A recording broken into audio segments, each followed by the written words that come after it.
சக்தியின் கற்றலின் இது கவிதைகளோடு சில நிமிடங்கள். காவும் காவும் காட்டை காவும்.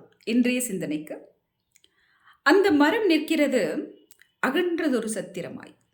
அந்த மரம் நிற்கிறது அகன்றதொரு சத்திரமாய். சொந்தம் பல உயிர்கள் தங்கும் தம் வீடாய். சொந்தம் பல உயிர்கள் தங்கும் தம் வீடாய்.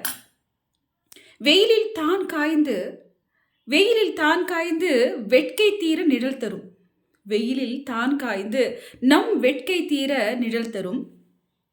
இலையால் சுவாசம், பூவால் நல்வாசம். காயால் கனிகளால் தன் பாசம் காட்டி கவரியும் வீசும். காயால் கனிகளால் தன் பாசம் காட்டி நல் கவிரியும் வீசும். வேரும் மருந்து மேல் தோலும் மருந்து. வேரும் மருந்து மேல் தோலும் மருந்து. யாவும் தந்தேன், நான் தான் யாவும் தந்தேன் என்று ஏதும் பேசா வள்ளல் அந்த பெருமரம்.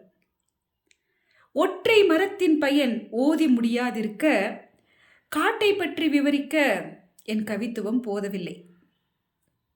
கா என்றால் சோலை.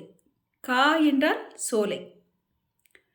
மண்ணுயிரை காப்பதனால், மழை தந்து காப்பதனால் காரணமாய்த்தான் வைத்தான் பேரை. கா என்றால் சோலை, மண்ணுயிரை காப்பதனால், மழை தந்து காப்பதனால் காரணமாய்த்தான் வைத்தான் அந்த பேரை.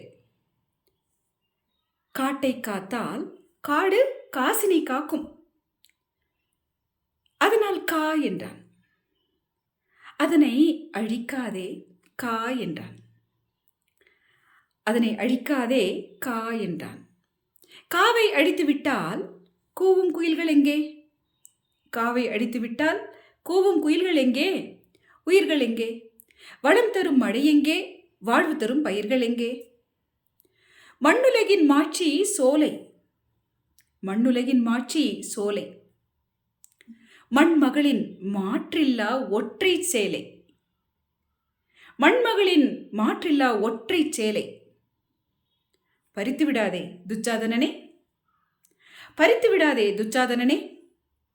வளம் குன்றி வாழ்ந்திட வகையுமின்றி பசியால் ஒன்றை ஒன்று அழித்து அழியும் இன்னொரு குருட்சேத்திரம் உன் மடமையால் உருவாக வேண்டாம். காவும் காவும் காட்டை காவும். காவும் காவும் காட்டை காவும். நன்றி நண்பர்களே.